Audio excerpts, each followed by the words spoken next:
भारतीय संविधान में अधिकार भाग 1। कुछ अधिकार हमारे जीवन के लिए मौलिक हैं। उन्हें संविधान में मौलिक अधिकारों के रूप में सम्मिलित किया गया है। भारतीय संविधान में 6 मौलिक अधिकारों का प्रावधान किया गया है। समानता का अधिकार, ये सभी नागरिकों को उनकी जाति, समुदाय, लिंग, सामाजिक हैसियत यानी दर्जा, विश्वास या धर्म के भेदभाव के बिना समानता का अधिकार है।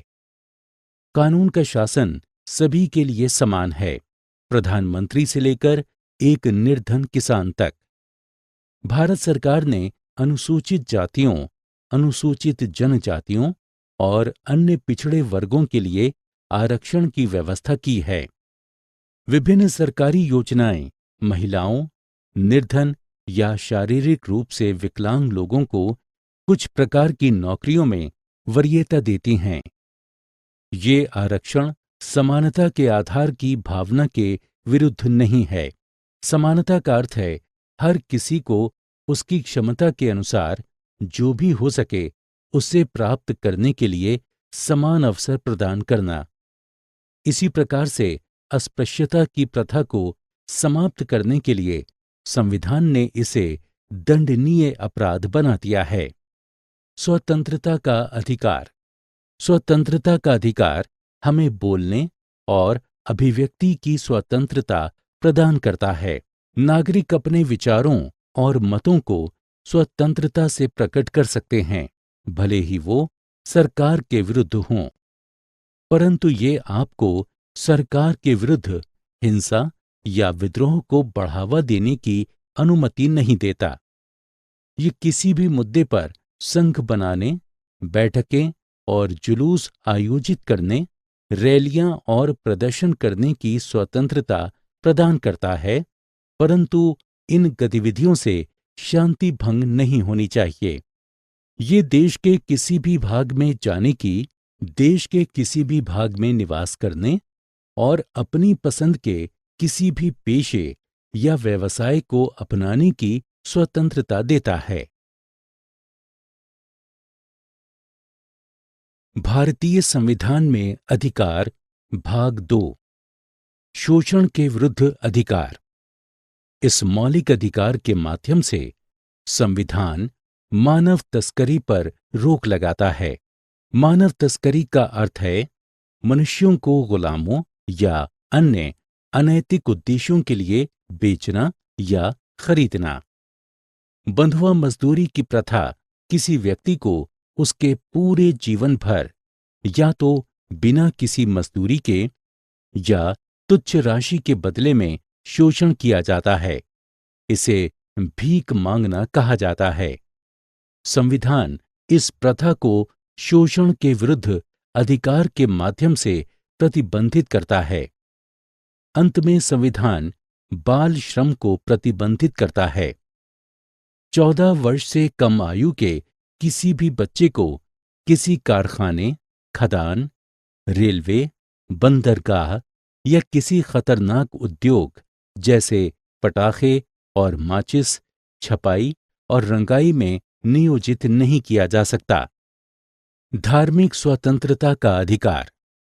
भारत एक धर्मनिरपेक्ष देश है। एक धर्मनिरपेक्ष देश वो है जो किसी भी धर्म को आधिकारिक रूप से मान्यता नहीं देता है।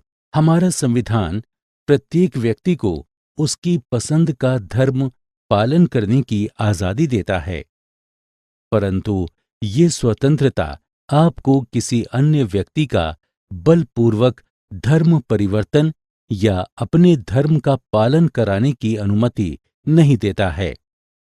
संविधान धर्म के नाम पर पशु या मानव बलि को भी प्रतिबंधित करता है। सरकार सरकारी शैक्षिक संस्थानों में कोई धर्म आधारित निर्देश नहीं देती है।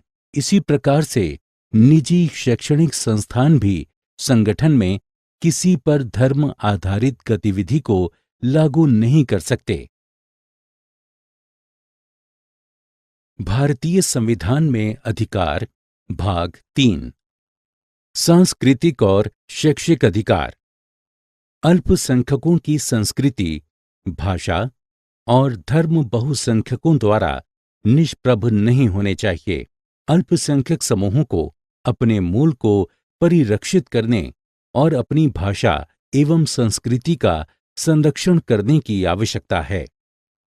इसीलिए संविधान अल्पसंख्यकों के सांस्कृतिक और शैक्षिक अधिकारों को स्पष्ट करता है। उन्हें अपने शैक्षिक संस्थानों को स्थापित करने और चलाने का अधिकार है।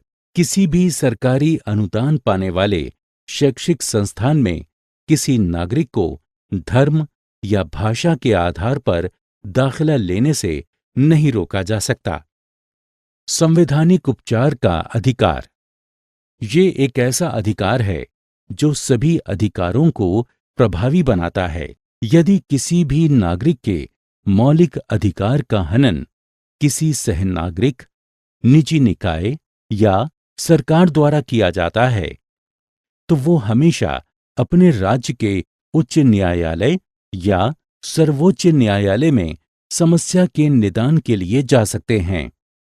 न्यायालय उल्लंघन करने वालों को दंडित और पीड़ित को हर्जाना दे सकते हैं।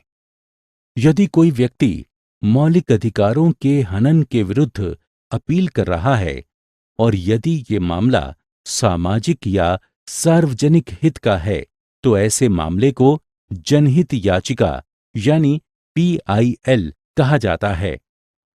डॉक्टर अंबेडकर ने संवैधानिक उपचार के अधिकार को हमारे संविधान की आत्मा और हृदय कहा था।